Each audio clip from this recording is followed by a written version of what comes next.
Olá! De todas as concepções da mente humana, dos unicórnios, às gárgulas, à bomba de hidrogênio, a mais fantástica talvez seja o buraco negro. Um buraco no espaço com uma margem definida dentro da qual qualquer coisa pode cair e fora da qual nada pode escapar. Um buraco com uma força gravitacional tão forte que mesmo a luz é capturada e mantida em seu poder. Um buraco que dobra o espaço e distorce o tempo. Assim, o físico Kip Thorne descreveu esse ícone cultural celebrizado como uma metáfora para toda perda irreversível, toda voragem irrefreável, o desespero que aniquila. Ironicamente, os buracos negros não são nem buracos, nem negros. São estrelas colapsadas, incapazes de resistir à própria gravidade, que concentra toda a sua matéria num ponto de volume zero e densidade infinita, no qual espaço e tempo são aniquilados. Envoltos em geral num nimbo luminoso que define as margens de sua atração irreversível, o chamado horizonte de eventos, ante eles Stephen Hawking disse que se poderia glosar o que Dante leu às portas do inferno. Abandonai toda a esperança, ó vós que entrais. Por outro lado, assim como o poeta entrou sem abandonar a esperança até o fundo do inferno para emergir ao pé da montanha do purgatório sob o céu estrelado, lá em cima, os inumeráveis buracos negros concentram suficientes mistérios para que não só fantasistas, mas cientistas possam fantasiar cientificamente sobre suas potências criativas. As evidências mostram que esses fantasmas de estrelas estão intimamente associados a muitas propriedades e processos do universo, como a gravidade, a evolução estelar e os efeitos do tempo no espaço e vice-versa. A gravidade opressiva de buracos negros supermassivos pode ter disparado condensações que eventualmente levaram as rodas majestosas das galáxias em espiral, tal como a Via Láctea. Dentro de cada buraco negro que colapsa, disse o cosmólogo Martin Rees, podem estar as sementes de um novo universo em expansão. E segundo Carl Sagan, buracos negros podem ser aberturas para outro lugar. Se mergulhássemos dentro de um buraco negro, conjectura-se que reemergeríamos em uma parte diferente do universo e em outra época no tempo. Buracos negros podem ser entradas para países das maravilhas, mas haverá Alices ou coelhos brancos? O próprio Stephen Hawking reviu suas ideias e não surpreende, ou não surpreenderia se não tivesse vivido na carne a aniquilação do desespero até a raiz dos ossos, que no fim da vida tenha dito sobre esses monstros cósmicos. Os buracos negros não são tão negros como os pintam. Não são as prisões eternas que outrora se pensava. As coisas podem sair de um buraco negro tanto para fora, quanto possivelmente em outro universo. Assim, se você sente que está num buraco negro, não desista. Há uma saída. Para mergulhar nos buracos negros e esclarecer seus enigmas, convidamos Daniel Vanzella, professor do Instituto de Física de São Carlos da Universidade de São Paulo e coautor de Buracos Negros Rompendo os Limites da Ficção, Jorge Matsas, professor do Instituto de Física Teórica da Universidade Estadual Paulista, titular da Academia de Ciências do Estado de São Paulo e coautor de Buracos Negros, e Rodrigo Nemen, professor de Astrofísica da Universidade de São Paulo e pesquisador associado do Goddard Space Flight Center da NASA. Rodrigo Nemen, você pode nos esclarecer, introduzir sinteticamente o que são buracos negros? Buracos negros, eles, como você mencionou, eles vêm da morte de estrelas massivas, né? E um buraco negro, ele é uma região do espaço, ele é um objeto, é uma região do espaço que tem uma gravidade tão intensa, um campo gravitacional tão intenso que uma vez dentro de um buraco negro, a gravidade prende as coisas lá dentro e nada, em princípio, conseguiria escapar. Porque para você escapar de dentro de um buraco negro, você precisaria ter uma velocidade maior que a velocidade da luz. Então são objetos com um campo gravitacional incrivelmente forte, né? Perfeito. Essa é a síntese, é isso que a gente vai explorar ao longo do nosso encontro. Esse colapso das estrelas, o que exatamente acontece? Quais são as condições para que uma estrela colapse? Ou seja, a gravidade se torna tão intensa que começa a atrair, formar uma massa hiperdensa. Como é que funciona isso? No universo, na astronomia, quando você pega, por exemplo, uma estrela, um planeta, tá? Sempre tem uma competição, digamos assim, um cabo de guerra físico, tá? Entre a força gravitacional, que sempre tende a fazer os objetos colapsarem ao seu centro de massa devido ao próprio peso, tá? Então a gravidade, ela sempre tende a fazer os astros colapsarem para dentro, né, digamos assim. E se você não tiver alguma outra força que combata, que contrabalance a gravidade, todo objeto colapsaria devido ao seu próprio peso, né? Então, no caso de uma estrela, no caso das estrelas, né, tem a gravidade que está tendendo a fazer as estrelas a implodirem, né? E o que impede essa implosão é o calor gerado pelas explosões nucleares, as reações nucleares no centro da estrela, né? Então, o que acontece é que para estrelas muito massivas, tá, as reações nucleares não conseguem, em um certo momento, impedir que a gravidade faça elas implodirem, né? Então, elas implodem indefinidamente até que, em alguns casos, gera uma explosão, que são as chamadas supernovas, né? E no final sobram os restos mortais da estrela, que, dependendo da massa da estrela, pode ser uma anã branca, tá? Para estrelas menos massivas, pode ser uma estrela de nêutrons, que é o resto mortal de estrelas não tão massivas assim, ou, no caso das estrelas mais massivas, né, buracos negros. Jorge, a gente sabe como se formam os primeiros buracos negros no universo, nessa história de bilhões de anos? Como é que os primeiros rudimentos, os primeiros casos de buracos negros? Bom, isso eu acho que ainda é um tema em aberto em astrofísica. Eu sou um físico teórico, não astrofísico, mas vá lá. Então, o que acontece é que as primeiras estrelas, nas primeiras centenas de milhões de anos depois do Big Bang, elas são muito, muito massivas. Então, muito provavelmente, o que deve ter acontecido é que os primeiros buracos negros, a menos de possível, agora que eu estou sendo bastante especulativo, formação de mini buracos negros primordiais logo depois do Big Bang, que ninguém sabe se aconteceram ou não, mas os primeiros buracos negros que devem ter surgido no universo devem ter sido depois de algumas centenas de milhões de anos, depois do Big Bang, provindo do colapso de estrelas hipermassivas. Isso vai gerar diferença, por exemplo, buracos estelares, buracos negros estelares, buracos negros supermassivos, para a gente começar a distinguir os tipos aqui de buracos negros. Qual é a diferença? Bom, basicamente eu acho que nós podemos classificar os buracos negros em termos de tamanho, em buracos negros de tamanhos estelares, que vão ter algumas poucas massas solares, supergigantes, que se aparecem ou estão presentes na maior parte do bojo das galáxias. As galáxias são coleções de estrelas que se agrupam pela gravidade. A nossa galáxia é a Via Láctea. A nossa Via Láctea, ela, como toda boa galáxia, ela tem em seu bojo um super buraco negro. No nosso caso, o buraco negro no centro da galáxia tem algo como 4 milhões de massas solares. Galáxias podem ter buracos negros com até bilhões de massas solares, algumas galáxias. Então, esses são supergigantes, buracos negros supergigantes. E o que a recente detecção de ondas gravitacionais nos mostrou é que existe uma população bastante grande, aparentemente bastante grande, apesar da estatística ser pequena ainda, de buracos negros com massas intermediárias, da ordem de dezenas de massas solares. Ainda não é muito claro como que eles se formaram, mas eles estão por aí. É uma descoberta recente e interessante que está sobre análise. Daniel Vanzella, em termos de formação, um buraco negro pode ser formado por colisão? Colisão de estrelas, colisão de outras possibilidades? Em teoria, sim, né? Porque, basicamente, tudo que você precisa para formar um buraco negro é acumular uma quantidade suficientemente grande de matéria numa região suficientemente pequena, né? Então, toda vez que eu vou falar de buracos negros, eu costumo dizer assim, que tudo que tem massa tem uma grandeza chamada raio de Schwarzschild associado. Então, um planeta tem um raio de Schwarzschild associado. O que é isso? Qual é o tamanho da região, grosseiramente falando, que você teria que concentrar aquela matéria para que aquilo virasse um buraco negro? Então, por exemplo, o Sol, embora a evolução natural dele não leve a um buraco negro, ele vai virar uma das anãs brancas, como o Rodrigo mencionou, mas em princípio ele tem o seu raio de Schwarzschild, que é 3 km, que significaria, se você pegasse o Sol e comprimisse ele por algum processo mágico num raio de 3 km, ele viraria um buraco negro, certo? Nós temos um raio de Schwarzschild, né, que é provavelmente menor do que o núcleo atômico. A Terra tem um raio de Schwarzschild que é de 9 milímetros. Se eu pegasse a Terra e concentrasse num raio de 9 milímetros, ela viraria.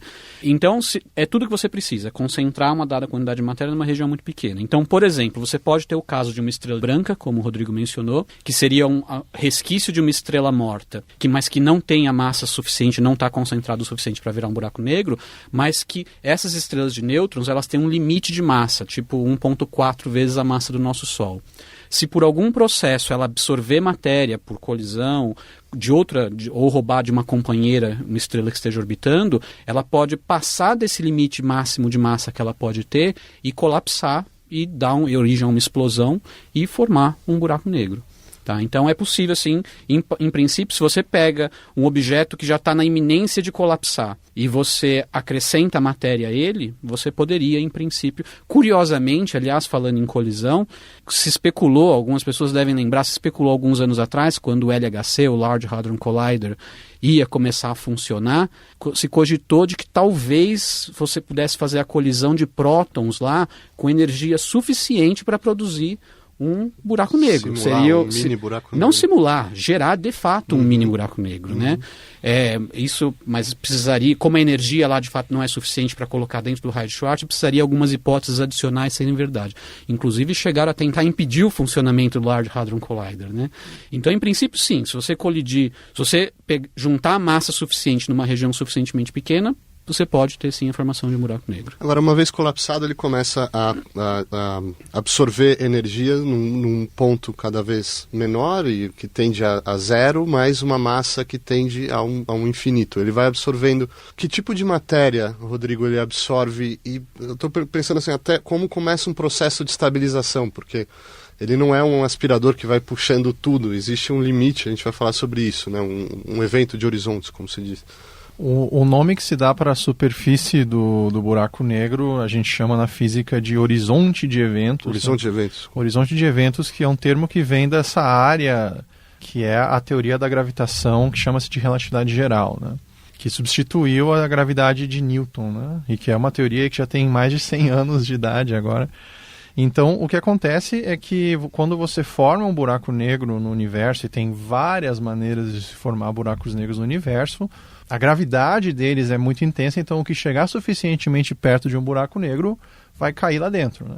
E caindo lá dentro, a gente sabe na física, como certamente o Jorge e o Daniel vão falar mais, a gente sabe na física que quanto maior a massa de um buraco negro, maior o tamanho dele, maior o raio dele, né? O que o Daniel falou, o raio de Schwarzschild, né? Que é o termo, que é o tamanho desse horizonte de eventos, a gente fala na física de raio de Schwarzschild em homenagem a Karl Schwarzschild, que é um físico, se eu não me engano, alemão, que derivou várias coisas importantes aí. E então o que acontece é que tem um limite para a região de atração fatal de um buraco negro. A gente pode calcular isso usando as equações da relatividade geral. E o tamanho dessa região de atração fatal, na qual se torna muito difícil escapar da atração do buraco negro, é aproximadamente 3 vezes o raio de Schwarzschild desse buraco negro, tá? Isso aí vem enfim, são equações que nos ensinam muito. Fora dessa região de atração fatal, aí você consegue, com um certo esforço, se a sua espaçonave for muito poderosa, você consegue escapar. Mas dentro dessa região a uma distância de 3 vezes o raio do horizonte de eventos, você conseguiria escapar se tiver uma propulsão muito boa. Agora, para além desse horizonte, Jorge, existem efeitos sobre o que está em torno, talvez também quando foram formados esses primeiros buracos negros, eles ajudam ou interferem na configuração do que está em torno, para além do horizonte de eventos? Sem dúvida. Então, a primeira coisa que eu acho que tem que ficar muito clara a todos é o seguinte: buracos negros são uma solução de puro vácuo, não há nada sólido, não é como se fosse uma estrela sólida, muito massiva, pequenininha. Então, uma solução de puro vácuo das equações de Einstein, que foram descobertas em 1915 por Albert Einstein, e que substituíram, ou ampliaram, ou modificaram a teoria de gravitação newtoniana. As equações de Einstein são uma teoria de gravitação compatível com a relatividade. Então, não há nada de sólido no buraco negro. O horizonte de eventos, como o Daniel comentou, é a fronteira, uma região imaginária de não retorno, imaginária no sentido que não há nada sólido, mas muito concreta no sentido que, se você entra dentro dessa região, é impossível você escapar, a menos que você violasse as leis básicas da física, como, por exemplo, poder viajar a uma velocidade mais rápida que a luz. Buracos negros, tipicamente, eles têm rotação. E tem rotação porque existe uma lei da física chamada Lei de Conservação de Momento Angular, que mais ou menos nos diz o seguinte, que a rotação ela se conserva, o poder de rotação de um corpo se conserva. É o efeito bailarina. Se você tem uma bailarina, ela usa esse truque para ela rodar mais rápido quando ela puxa os seus braços próximo ao seu tronco. Então, como os buracos negros tipicamente vêm do colapso estrelar, eles acabam conservando uma boa parte daquela daquele movimento de rotação que a estrela original, a progenitora, tinha. Então, tipicamente, buracos negros têm grande rotação. E essa rotação, ela faz como se arrastasse o espaço-tempo ao seu redor. Então, se você joga uma partícula, se você deixa cair uma partícula fora de um buraco negro sem rotação, essa partícula ela vai cair radialmente. Mas se você deixa essa partícula cair num buraco negro, nas imediações de um buraco negro com rotação, essa partícula mais vai como se acompanhar a rotação do buraco, porque ela acaba sendo arrastada, o espaço-tempo em que ela evolui acaba sendo arrastado pelo buraco negro. Então tudo bem, isso é um exemplo só para uma partícula, mas em ambientes astrofísicos em que você tem muito gás, você acaba gerando efeitos poderosíssimos, como por exemplo, jatos que saem dos buracos negros no centro da galáxia, que podem ser maiores que a própria galáxia, de tão poderosos que eles são. Então, sem dúvida nenhuma, eu diria o seguinte, é impossível você entender astrofísica moderna se você não levar em conta buracos negros. Isso é uma coisa muito interessante porque até a década de 60, buracos negros eram considerados uma curiosidade da relatividade geral. E Einstein, que morreu em 1955, ele morreu sem acreditar que buracos negros pudessem existir na natureza. Ele sabia que era uma predição da teoria dele, mas entre a genética não proibir existirem unicórnios cor-de-rosa e existirem de fato os unicórnios cor-de-rosa na natureza, vai uma boa distância. O fato de Einstein saber que buracos negros eram uma predição da teoria dele não o levou a concluir que buracos negros pudessem ser uma possibilidade na natureza. E ele morreu em 55 sem acreditar em buracos negros. Pois é, podemos aproveitar justamente isso para fazer uma digressão histórica e entender um pouco algo que eu citei na introdução, mas como a historiografia em torno dos buracos negros, como que surgem as primeiras intuições, Daniel, como que elas são recebidas ali no século XVIII, se a gente puder explorar um pouco isso. Então, como você mencionou, né, na introdução, na teoria de Newton existe um paralelo, que a gente vai ver o quão bom é ou não, da figura do buraco negro, que são as chamadas estrelas escuras, que foram pela primeira vez preditas por John Mitchell e depois por Laplace, né? Que eles basicamente o que fizeram foi, vamos supor que a luz, que não se sabia o que era na época, a gente está falando do século XVIII, né? Finalzinho do século XVIII, no qual não sabia qual era a natureza da luz, existia existia a teoria corpuscular, a hipótese de que a luz seria constituída por corpúsculos, e existia a teoria ondulatória, que suporia que a luz seria uma onda, uma forma de onda, não se sabia do que. Bom, enquanto o John Mitchell fez a seguinte hipótese, suponha que a luz seja constituída de partículas, né? Será que essas partículas também não sofreriam a ação da gravidade? E aí ele explorou um pouquinho essa ideia e ele chegou à conclusão de que, olha, se você pegar um corpo muito denso, uma estrela muito densa, o que pode acontecer? Pode acontecer de que se você estiver na superfície da estrela e esse raio de luz, essas partículas de luz que tentem escapar, o que elas vão sofrer? Elas vão sofrer o efeito da gravidade, portanto o movimento delas de subida ou de afastamento da estrela vai começar a desacelerar, certo? Vai desacelerar. E se a força gravitacional for muito grande, mesmo que ela tenha sido emitida à velocidade da luz, que já se sabia que era de centenas de milhares de quilômetros por segundo, já tinha sido medido no século XVII, se eu não me engano, usando eclipses de luas de Júpiter, já sabia que era uma velocidade brutal. Mas se calculou qual deveria ser a relação entre a massa e o raio de uma estrela para que a velocidade que você precisaria para conseguir escapar da gravidade da estrela fosse maior do que a velocidade da luz, né? Tudo isso era puramente hipotético? Puramente teórico. Ou era algo para explicar algum fenômeno que não estava... Era um exercício de você pegar uma teoria da gravidade que vinha tendo um sucesso estrondoso em de fato, descrever fenômenos observados, tá? Mas pegar aquilo e levar um passo além especulando um pouquinho. Ou seja, a gente não sabe o que é a luz, mas suponha que sejam corpúsculos de luz que sentem gravidade. Qual seria o efeito da gravidade sobre as partículas de luz? E aí se percebeu que se você pegar um corpo muito denso, a ponto de a velocidade que você precisaria para conseguir escapar da força gravitacional fosse maior do que a própria velocidade da luz, qual seria a consequência disso? A consequência seria que o raio de luz se afastaria, não teria velocidade suficiente, pararia e voltaria a cair. Então, se você estivesse muito afastado, você não veria a estrela, você apontaria seu telescópio para onde deveria estar aquela estrela e ela não existiria, certo? Então, estrelas negras, que acho que o Mitchell chamou, Laplace chama de estrelas escuras ou vice-versa, Então isso é o mais próximo que você consegue ter do conceito de buraco negro dentro de gravitação newtoniana.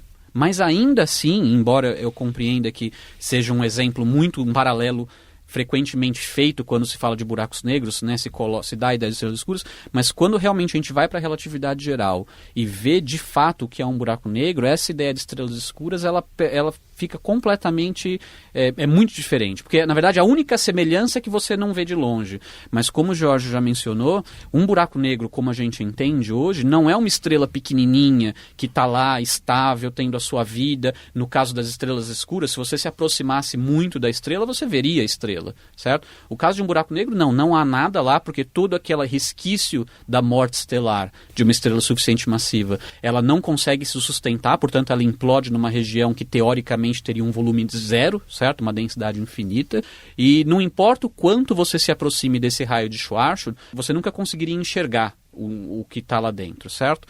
Então essas estrelas escuras, uma curiosidade delas é o seguinte, elas foram preditas, né, digamos assim, dentro da teoria newtoniana, no final do século XVIII. Só que logo no último ano do século XVIII, ou logo no comecinho do século XIX, né, uma experiência do Thomas Young mostrou que a luz, na verdade, é um tipo de uma onda, né, porque ela sofre difração e interferência.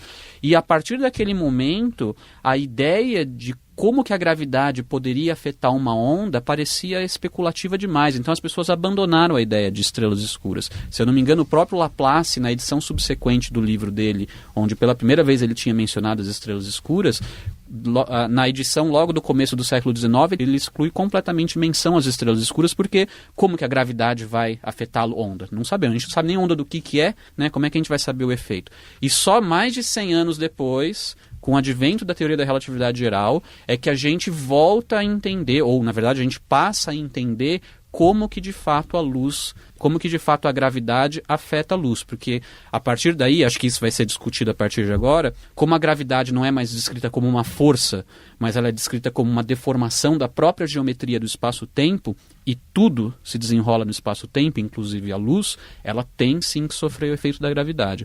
E é a partir de 1915 que a gente volta a poder ter um poder de previsão sobre qual é o efeito da gravidade da luz, e um dos primeiros resultados, embora só tenha sido compreendido décadas depois, um dos primeiros resultados da relatividade geral já tinha lá no seu interior a solução de buracos negros. Então podemos pegar exatamente daí e entender como que os buracos negros, de alguma maneira, a concepção que a gente tem são uma consequência da curvatura espaço-tempo. Quer dizer, como que, continuando o que o Jorge já trouxe, Rodrigo, como que a relatividade geral vai trazer um novo quadro de compreensão da coisa toda? A relatividade geral foi uma verdadeira mudança de paradigma na época que as equações foram publicadas em 1915, né? Ou seja, um pouco mais de 100 anos atrás. E como a gente já começou a conversar aqui, a grande mudança conceitual é que se passa a enxergar a gravidade não como uma força, como foi mencionado anteriormente, mas como uma manifestação da curvatura do espaço, né? E daí isso, a curvatura, ou seja, a presença de massa introduz uma curvatura no espaço-tempo, né? E isso implica então que geometria é uma coisa importante na física, né? Porque curvatura implica geometria, né? Isso aí se falava, né? É uma geometrização da física, e de fato é, né? Agora, a curvatura, o que significa curvatura, né? Por exemplo, você sobe num trampolim, você deforma, você curva o trampolim, né? Você, sei lá, dá um soco numa... Não, isso não é uma analogia ruim, assim. Você pega, por exemplo, uma barra de metal e você tenta deformar ela, isso é curvatura.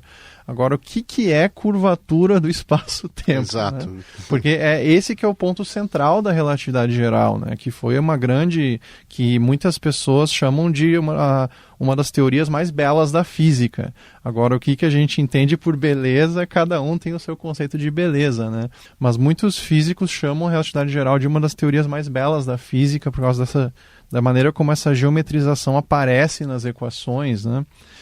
Então, o que é? A curvatura, nesse caso aqui, ela é uma maneira de quantificar o quanto que a geometria euclidiana fica errada, tá?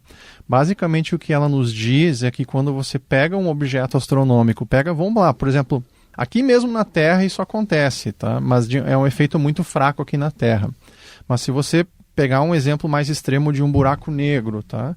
O campo, a quantidade de massa numa região muito pequena do espaço, que é o buraco negro, causa um efeito gravitacional tão intenso, ok? Que se você pegar uma régua lá e sair medindo distâncias e calculando áreas, usando a geometria euclidiana, que, enfim, o Euclides derivou a geometria euclidiana há milênios, 2000 anos, mais de 2000 anos atrás, né? Você vai ver que a geometria que a gente aprende na escola, o teorema de Pitágoras, todas aquelas coisas que a gente aprende, está tudo errado, não funciona perto de um buraco negro, tá? E isso é o efeito da curvatura do espaço perto de uma massa, perto de um buraco negro. Se a gente pudesse ser um pouco gráfico, assim, um objeto caindo, uma pessoa passando desse horizonte de eventos, qual é o que um observador veria? Qual é o tipo de transformação ou deformação? O que acontece com o objeto quando ele cai num buraco negro, Jorge? Bom, então vamos lá. Deixa eu listar 3 efeitos. Digamos que você esteja caindo na direção de um buraco negro. Você é minha cobaia. E eu de longe, seguro, vejo você caindo e nós acordamos o seguinte antes da sua queda, que a cada 1 segundo no seu relógio você acenderá a sua lanterna em flashes. Então eu veria no início um flash de luz chegando a mim a cada 1 segundo. À medida que você vai se aproximando do buraco, o que eu veria seria o seguinte: esses flashes de luz chegando cada vez mais lentamente a mim. Então, no início eles chegariam em intervalos de 1 segundo, mais tarde em intervalos de 1,5 segundos e assim por diante, até que depois poderia levar 1h30. E eu lá dentro tô... Não, você fora ainda, porque se você estivesse dentro eu não veria nada. Tá bom. Nós temos que concordar com o seguinte: buracos negros, eles cortam uma vez dentro do buraco, qualquer comunicação é impossível. Okay? Então você está se aproximando, nós podemos falar separadamente o que existe lá dentro do buraco, mas isso será sempre, por definição, uma especulação teórica ou virá de uma predição teórica, devido ao fato que é impossível, por definição, um experimentalista fazer um teste do interior do buraco negro e voltar para nos contar se a teoria bate ou não. Então, por enquanto, vamos nos deter com o que está fora. Você então está caindo, está acendendo o seu farolete para mim em intervalos de 1 segundo. Em algum momento você vai se aproximando do buraco e eu começo então a ver como consequência que esses intervalos em que os flashes de luz chegam a mim passam de 1 segundo, de intervalos de 1 segundo para intervalos de 1,5, 2 segundos e assim por diante. Mais do que isso, eu vejo que essa luz que chega a mim, se no início ela era branca, à medida que vai se passando o tempo, ela se torna cada vez mais avermelhada. Isso é um efeito de aberração da luz, aberração gravitacional. Por quê? Porque a luz ela acaba perdendo energia para o campo gravitacional. Então ela chega para mim com menos energia e os raios de luz eles se diferenciam em energia. Raios de luz com menos energia estão mais avermelhados do que raios de luz com mais energia, digamos assim. Um outro efeito que eu veria seria o seguinte: eu veria essa luz chegando menos intensa. Porque menos fótons chegariam para mim, esses fótons eles iriam se diluir por um tempo maior. Então eu vejo isso mais intenso. Então, no momento final, quando você está entrando no buraco, ou seja, passando pelo raio de Schwarzschild, que é aquela fronteira de não retorno, que nós já conversamos anteriormente, o que eu veria seria você desaparecendo dos meus olhos, porque uma vez dentro nenhuma informação sua poderia chegar, de uma maneira bem fantasmagórica, porque você ficaria bastante avermelhado, o último sinal que eu veria seria hiperavermelhado. Você estaria com os seus movimentos quase congelados, porque esse é um outro efeito. O mesmo fato que faz com que os raios de luz cheguem a mim de maneira mais espaçada, faria com que eu o visse como se em slow motion e praticamente congelando parado, e a sua imagem desapareceria. Se o buraco negro ele for relativamente pequeno, digo algumas poucas massas solares, eu veria também uma coisa muito terrível, que seria o seguinte: você sofreria um efeito de espaguetização. Os efeitos de maré, a gravidade na sua cabeça, no seu pé, seriam tão distintos que eu provavelmente o veria sendo... enfim, eu não quero entrar em detalhes, exatamente, não quero entrar em detalhes porque... Exatamente, tão gráfico assim, porque isso seria realmente terrível, mas eu veria você morrendo de uma maneira trágica muito antes de você entrar no buraco. Se o buraco negro for grande, por exemplo, como o buraco negro que nós temos no centro da nossa galáxia, esses efeitos de maré no horizonte de evento, nessa fronteira de não retorno, é tão pequenininha que você não sentiria nada e eu não veria nada de diferente. Você não sentiria nenhum incômodo nessa entrada pelo horizonte. Claro que quando você percebesse alguma coisa seria tarde demais, porque você já está dentro do buraco e o seu destino é morrer na singularidade que é aquela região dentro do buraco, que você sabe, não sei se você sabe, mas os físicos eles têm essa palavra-chave, singularidade, para tudo que não entendem. Então uma região que tem densidade infinita, entre aspas, densidade infinita, e curvatura infinita e outras coisas infinitas, não existe física que possam descrevê-las e, portanto, não existem equações físicas, e quando não existem equações físicas que as descrevem, nós físicos dizemos que não entendemos essas coisas, e nós chamamos de singularidade. É mais ou menos assim que funciona. Justamente o centro do fica na região buraco. central do buraco, exato. Essas singularidades podem ter diferentes, digamos, características, dependendo se o buraco tem ou não rotação, mas todo buraco negro que se preze tem em seu interior uma singularidade. Então vamos pegar desse ponto que você falou de ter ou não rotação. Pelo que eu entendo, você tem, para definir os buracos negros, você tem 3 variáveis principais, que é a massa, a carga elétrica e justamente o momento cinético, certo, Daniel? Como é que essas relações entre essas variáveis vão fazer com que você tenha tipificações ou efeitos diversos para cada buraco?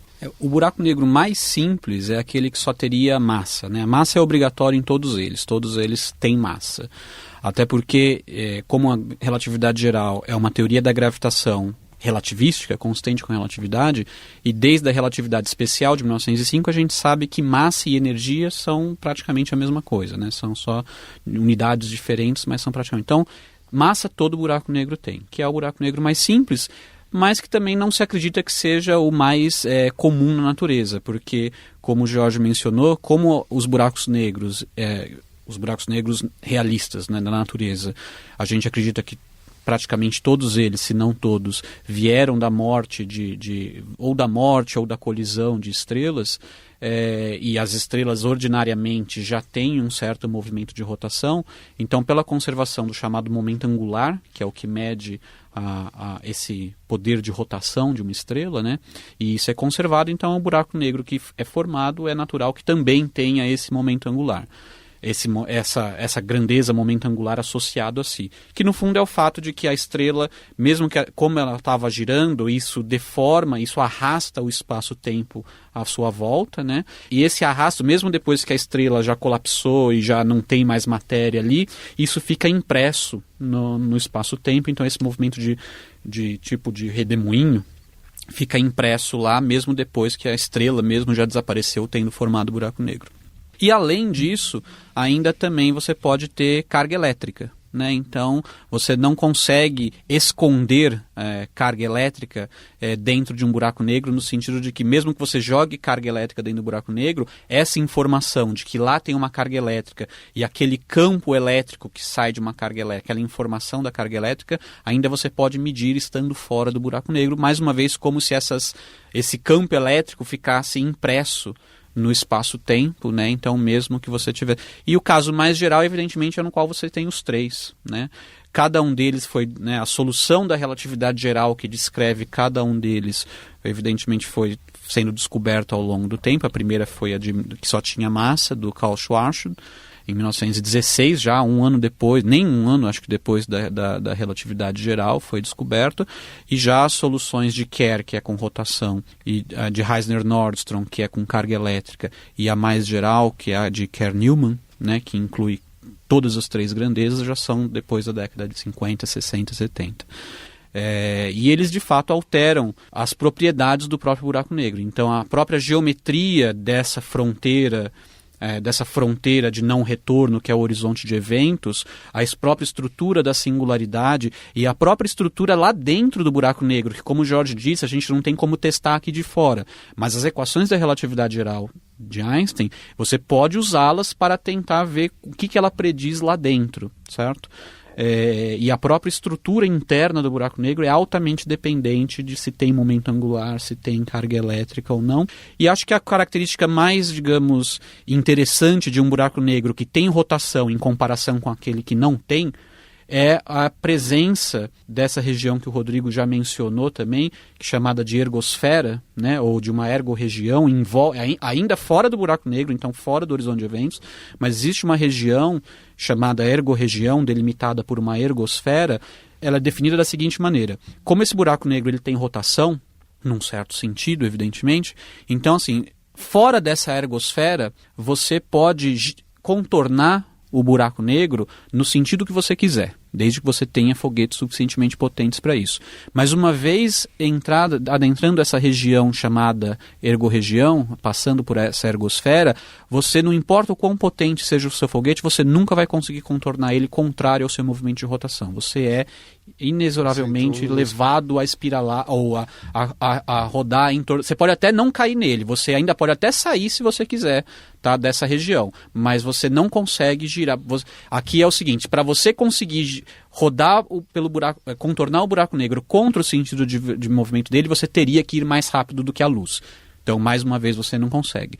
Embora você ainda consiga escapar se você quiser. Você pode se afastar, mas você não consegue girar contrário ao buraco negro. E essa ergorregião, ela é interessante porque você consegue usar um processo, um fenômeno físico chamado processo de Penrose, que, devido ao matemático Roger Penrose, que descobriu isso, e você pode extrair energia do buraco negro usando essa ergorregião. Então você consegue extrair energia de um buraco negro, e é uma das fontes, talvez a fonte mais eficiente de energia que você conseguiria, se eu não me engano, até extrair cerca de metade da energia total de um buraco negro, medida em termos da sua massa, e em forma de energia. Então, reações de fusão nuclear, por exemplo, que é o que o nosso Sol usa, que é o nosso sonho de energia, tá certo? Converte cerca de 0,5% da massa, ou da ordem de fração de % de massa, em energia. E já é algo super eficiente, tanto é que é a fonte de energia de uma estrela. Agora, de um buraco negro com rotação, você pode chegar a extrair, se você conseguisse extrair tudo, evidentemente, 30%, 40%, eu acho que chega talvez até 50% da energia que ele tem, você conseguiria extrair. Então, esse buraco negro com rotação, que provavelmente é o mais comum no universo, justamente porque as estrelas giram, tá certo? E é também são essas fontes de energia, muito provavelmente, desses jatos que a gente observa, de núcleos ativos de galáxias, que o George já mencionou também, que consegue ejetar partículas a velocidades ultra-relativísticas, ou seja, próximas à velocidade da luz, por distâncias, muitas vezes, muito maior do que a própria galáxia. Dadas essas propriedades que vocês vêm descrevendo aqui, geram-se especulações das mais fascinantes sobre viagens no tempo, viagens no espaço. Vamos começar por uma terminologia curiosa. O que é um buraco de minhoca, Rodrigo Nemin? Buraco de minhoca são muito populares na ficção científica, né? Muito populares nos filmes aí. Então, quem já viu o filme Interestelar, né? Eles usam o conceito de buraco de minhoca. Um outro filme também que aparece isso aí, Contato, né?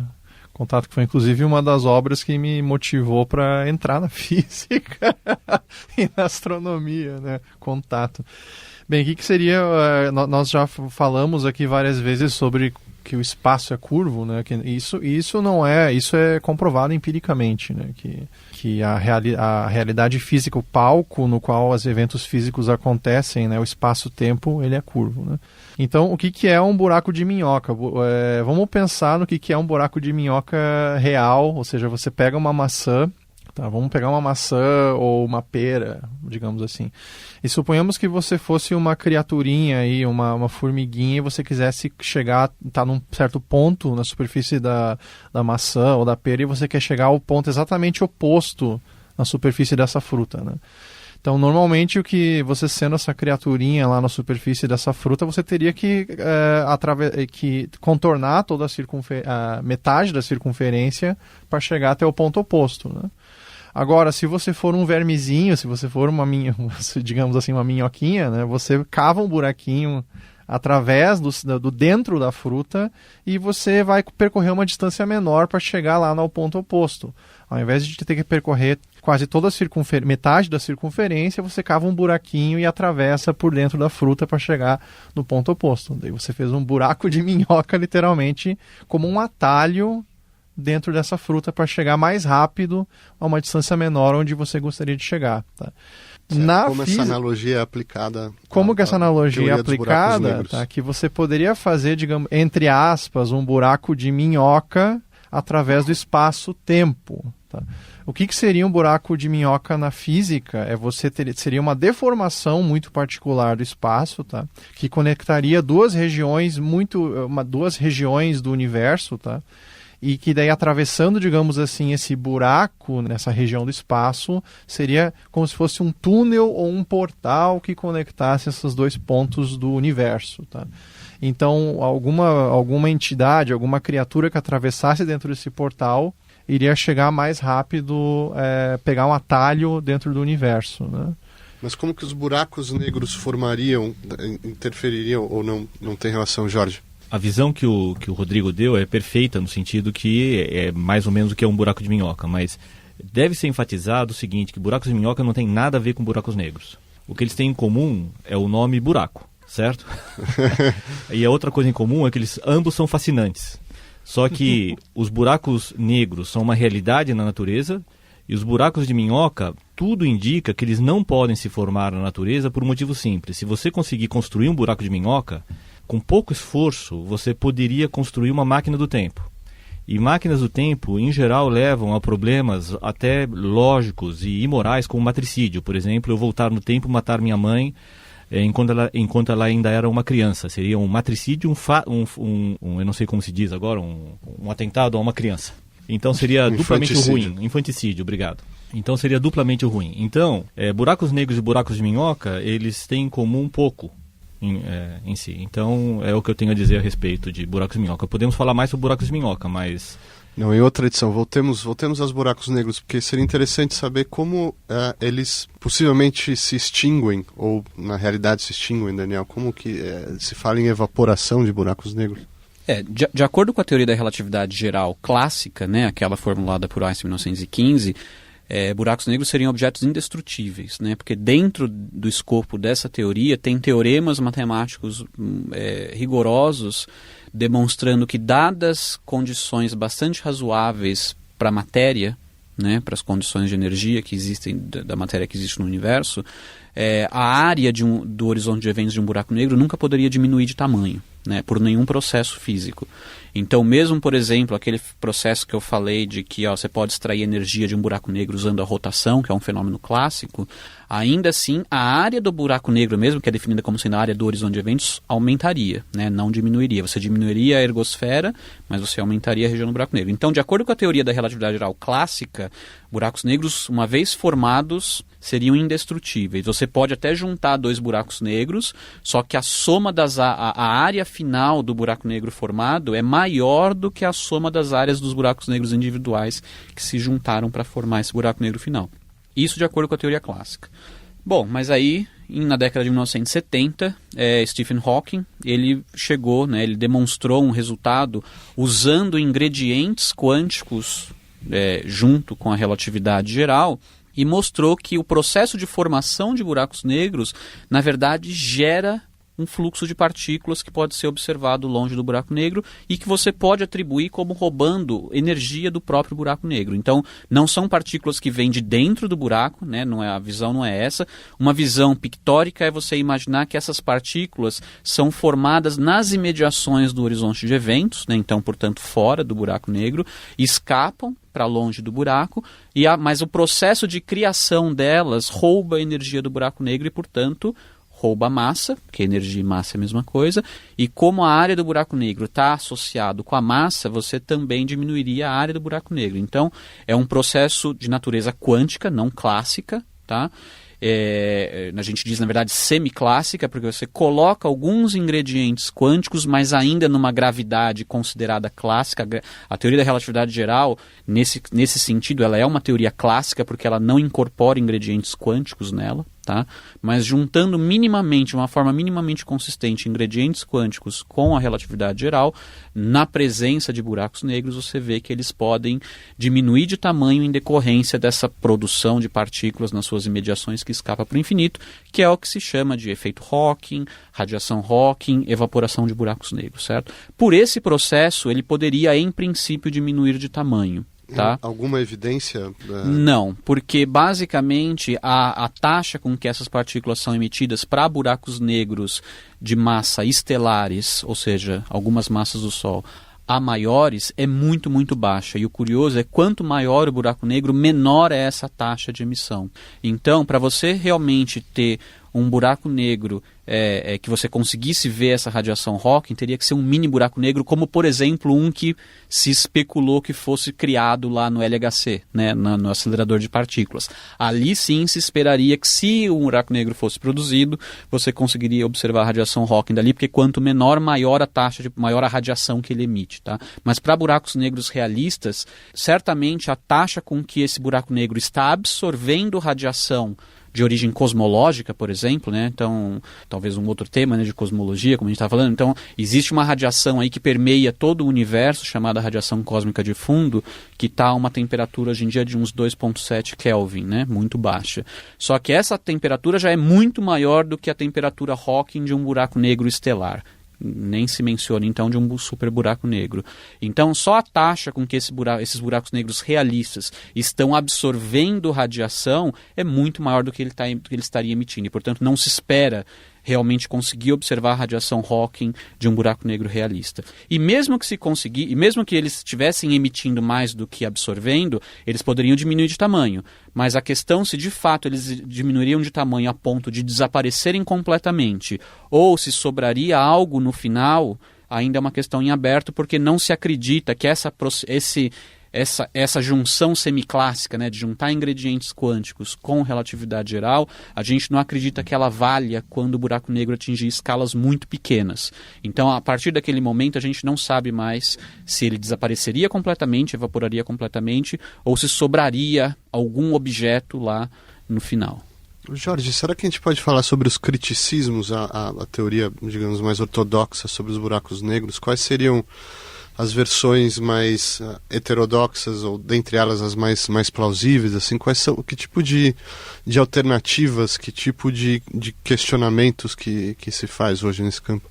Olha, com toda a sinceridade do mundo, eu diria que não existe nenhuma visão alternativa a buracos negros que realmente competitiva, que não aquela dada pela relatividade geral. E eu vou explicar o porquê disso. A relatividade geral dá resultados mais precisos aos resultados da física newtoniana, da gravitação newtoniana, e faz algumas predições que a física newtoniana não fazia, como, por exemplo, buracos negros. Aonde que a relatividade geral dá resultados importantemente diferentes da física newtoniana? Quando a gravitação é suficientemente forte. Mas a solução de buracos negros, apesar de que, como já foi dito aqui nesse debate, os buracos negros empacotam o espaço de uma tal maneira que, uma vez dentro dele, é impossível você escapar para fora. Buracos negros grandes o suficiente, eles têm uma gravidade bastante modesta no horizonte de eventos, que é aquela região de não retorno, que é o que o caracteriza. Então não há nenhum bom motivo para se acreditar que a relatividade geral, que já foi tão bem testada para campos gravitacionais médios, fosse falhar justamente em buracos negros.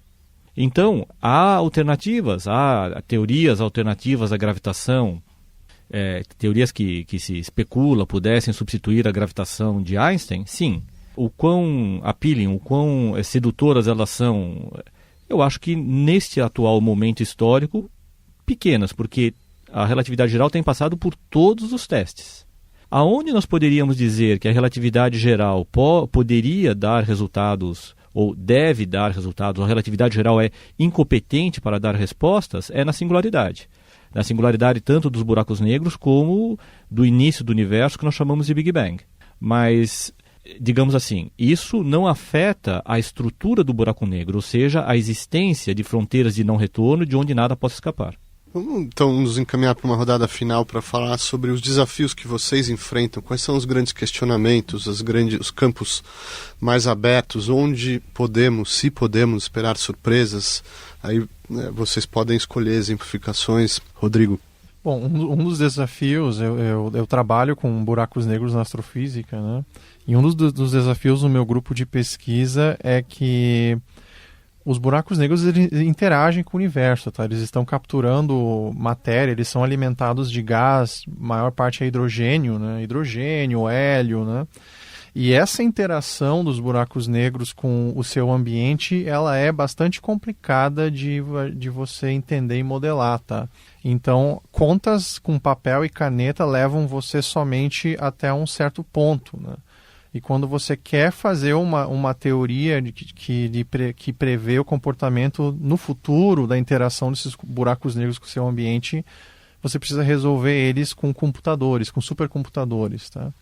Então, uma das fronteiras aí é você estudar e resolver dentro dos computadores as equações que governam a gravidade e a interação dos buracos negros com esses gases. É um desafio, né? Agora tem coisas que me empolgam muito na questão. Isso é um desafio computacional, né?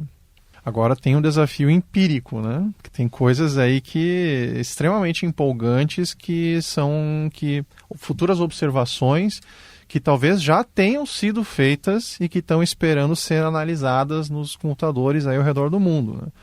Então, uma das coisas que mais me empolga na parte experimental existe um observatório chamado de Event Horizon Telescope, que é literalmente traduzido como Telescópio do Horizonte de Eventos. E esse Event Horizon Telescope ele é um super telescópio que surge da combinação de vários radiotelescópios ao redor do planeta Terra, tá?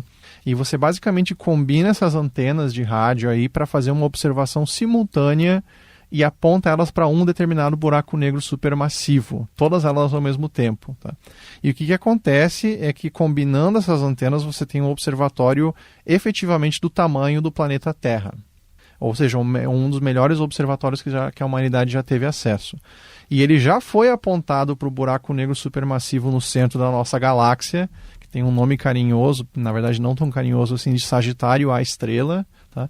E ele foi apontado para um outro buraco negro supermassivo com um número de telefone, digamos assim, chamado M87. Tá? As observações já foram coletadas. Semana passada conversei com vários colegas dessa colaboração Event Horizon Telescope. Eles não revelam muitos detalhes para quem não é da colaboração. Tá? Mas parece que as observações foram muito boas e talvez pela primeira vez elas revelem uma imagem direta de um horizonte de eventos. E tá? O que se revelarem, o que a gente vai ver? Bom, eu não estou assim, eu acredito que não vai ser lá uma imagem de alta definição. Talvez não se consiga fazer essa imagem com sucesso, né? As observações já foram feitas. A primeira rodada de observações foi feita 1 ano atrás, em abril de 2017.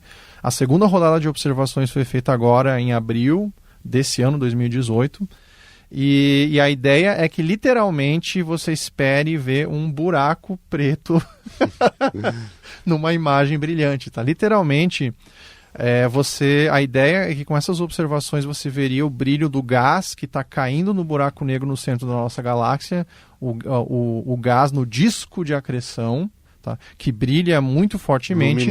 Luminoso, uhum. Né? Seria basicamente um oceano de radiação lá do gás que está caindo no buraco negro, dentro do horizonte de eventos. E o horizonte de eventos criaria efetivamente uma sombra dentro desse oceano de radiação. Então você veria o horizonte de eventos como um buraco nessa imagem, um buraco negro, literalmente negro.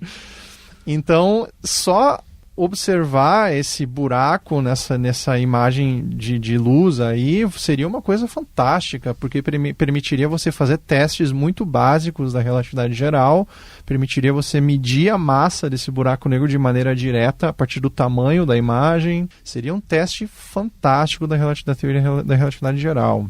Daniel Vanzella? Bom, na área mais do lado mais teórico, né, que é o nosso aqui, o principal desafio eu acho seria que envolvendo buracos negros é entender melhor justamente essa fronteira, essa interconexão entre a gravidade e fenômenos quânticos, né? E porque buracos negros, assim, o único lugar, até agora, o único efeito, digamos assim, que a gente conhece, que foi descoberto e é bem estabelecido, confiável, de um efeito quântico num cenário de um espaço-tempo curvo, é justamente a radiação Hawking. Então, talvez, né? Então, tem-se a esperança de que os buracos negros acabem desempenhando um papel aí, né? Fornecendo pistas, estudos teóricos dos buracos negros acabem fornecendo pistas para você finalmente chegar no que seria o que nós já demos o nome, mas não sabemos o que é, uma teoria quântica da gravidade, né? Então, essa é a importância da radiação Hawking. Então, a radiação Hawking ela tem muito mais uma importância conceitual, porque ela é uma pista na busca por uma teoria quântica da gravidade. E por que uma teoria quântica da gravidade a gente busca tanto ela? Porque a nossa esperança é que só ela conseguiria realmente fornecer uma descrição confiável do que é a singularidade, tanto dentro dos buracos negros, quanto da origem de tudo que foi o universo. Então, os buracos negros, nesse sentido, são guardiões, né, invioláveis desse segredo que a gente não pode ir lá dentro para estudar, a não ser que seja no filme, né, lá Interestelar, que o herói volta, sai de lá de alguma maneira. Mas então essa é a nossa esperança. O desafio é justamente a teoria quântica da gravidade.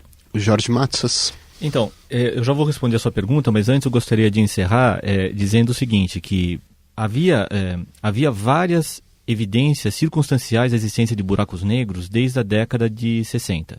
Mas a primeira evidência factual, concreta da existência de buracos negros aconteceu agora em 2015, quando a fusão de 2 buracos negros emitiram uma perturbação nesse espaço-tempo que foi medido diretamente aqui na Terra, e nessa perturbação, quando analisada, essa perturbação ela traz como se fosse uma impressão digital dos buracos negros. Fossem outras coisas que estivessem se fundido, a onda gravitacional, essa perturbação espaço-temporal que teria chegado aqui, não teria sido compatível com a existência de buracos negros. Então, buracos negros existem, são uma realidade na natureza. Esse é o primeiro ponto. Com relação ao desafio que eu gostaria de comentar, é na verdade um subconjunto do desafio que o Daniel comentou, acaba de comentar. O Daniel ele comentou o grande desafio. Agora, aplicado num caso muito particular, seria muito interessante se nós soubéssemos o que acontece no último suspiro do buraco negro que se evapora.